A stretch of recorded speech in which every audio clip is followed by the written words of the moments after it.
François, bonjour. Bonjour. François Ledoz. Nous sommes ici aujourd'hui pour que tu nous expliques en quoi consiste ce modèle psychothérapeutique appelé l'intelligence relationnelle. Si je reviens un petit peu en arrière, tu es médecin neurologue et psychothérapeute. Tu as été un élément clé à la diffusion de l'Internal Family System, appelé IFS, dans le monde francophone. Et d'ailleurs le premier formateur francophone à ce modèle. Depuis, tu as créé le modèle appelé intelligence relationnelle. Comment est-ce que tu en es arrivé à ce modèle? Alors, avec le modèle IFS, on travaille avec le monde des parties et une ressource interne qui permet à ces parties souvent bloquées dans le passé de revenir dans le présent. J'ai intégré à cette base la notion de sécurité relationnelle, sans laquelle, selon moi, on ne peut pas guérir en profondeur et de façon durable.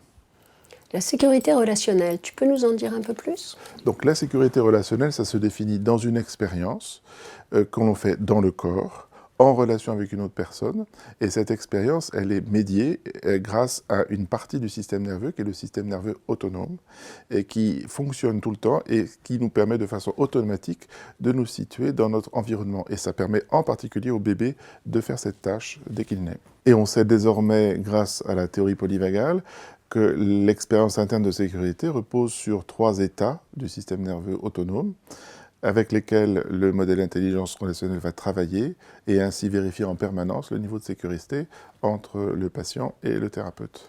Alors, que permet la sécurité pour le bébé?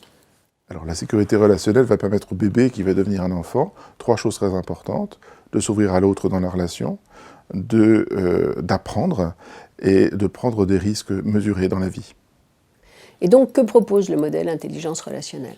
Alors, à l'heure actuelle, on reconnaît fondamentalement 2 types de traumas. Un premier type qui correspond au trauma dont on se souvient. Par exemple, on a été témoin d'un attentat et on est choqué dans l'après-coup. L'autre type de trauma, ce sont les traumas dont on ne se souvient pas, mais qui laissent des traces. Par exemple, le manque d'estime de soi, la difficulté à entrer en relation, le sentiment de perte de sens dans l'existence. Et ce que permet le modèle IR, c'est de traiter tous ces types de traumas comme ils se présentent.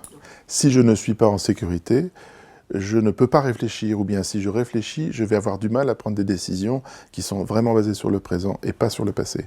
Et alors, qu'apporte l'intelligence relationnelle, ce modèle intelligence relationnelle, par rapport à d'autres modèles qui traitent des traumas? Le principal pilier de ce modèle, c'est la neurobiologie, au travers de la théorie polyvagale, et aussi des connaissances que nous avons à l'heure actuelle sur la biologie du traumatisme psychique. D'autre part, il fournit des outils concrets pour travailler sur les troubles de l'attachement. Et tout ça va permettre à la personne de faire des choix dans sa vie présente qui ne soient pas reliés à ses traumatismes passés.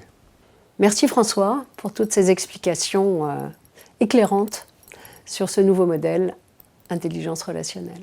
Merci Christina.